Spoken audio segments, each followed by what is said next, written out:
2025 IPL തന്നെ ഏവർക്കും സ്പെഷ്യലായിരുന്നു. Mega താരലേലം കഴിഞ്ഞ് വരുന്ന ആദ്യ IPL എന്നോണം വലിയ പ്രത്യേകതകൾ ഈ സീസൺ ഉണ്ടായിരുന്നു.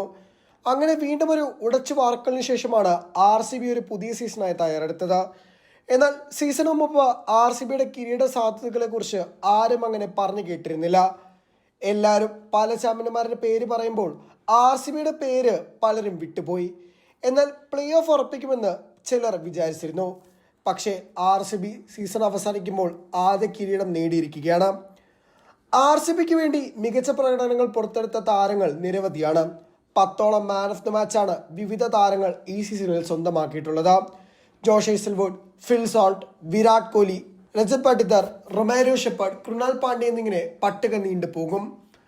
RCBക്ക് വേണ്ടി മിന്നും പ്രകടനം കാഴ്ചവെച്ച നിരവധി താരങ്ങൾക്കപ്പുറം ഡ്രസ്സിംഗ് റൂം മികച്ച രീതിയിൽ കൊണ്ടുപോകുന്നതിൽ ചില താരങ്ങൾ പ്രധാന പങ്ക് വഹിച്ചു.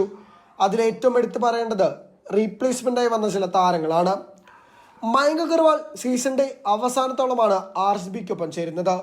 മുൻപ് RCB പാരമ്പര്യമുള്ള മയങ്ക് അഗർവാളിനെ കാണുമ്പോൾ തന്നെ ടീമിലൊരു പോസിറ്റീവ് വൈബാണ്. മാത്രമല്ല തുടർച്ചയായ 2ാം കിരീടത്തിന് വേണ്ടി എത്തിയ ഫിൽ സോൾട്ടും മുമ്പ് മുംബൈ ഇന്ത്യൻസിന് വേണ്ടി കിരീടം നേടിയിട്ടുള്ള ജിതേഷ് ശർമ്മ, കൃണാൽ പാണ്ഡ്യ എന്നിവർ എല്ലാം ചേരുമ്പോൾ RCBക്ക് മുഴുവൻ പോസിറ്റീവ് വൈബ് തന്നെയായിരുന്നു. ഇത്രയും കാലം ആ ടീം മിസ് ചെയ്തത് ഇതുപോലുള്ള പോസിറ്റീവ് താരങ്ങളെയാണ്. മത്സരത്തിന്റെ ഏത് ഘട്ടത്തിലും പല താരങ്ങളെയും ആശ്രയിക്കാൻ പറ്റുന്ന രീതിയിൽ RCB വളർന്നു.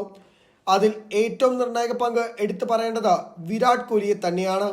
അതിലേറ്റവും നിർണായക പങ്ക് എടുത്തു പറയേണ്ടത് ദിനേശ് കാർത്തിക്കിനെ കൂടിയാണ്.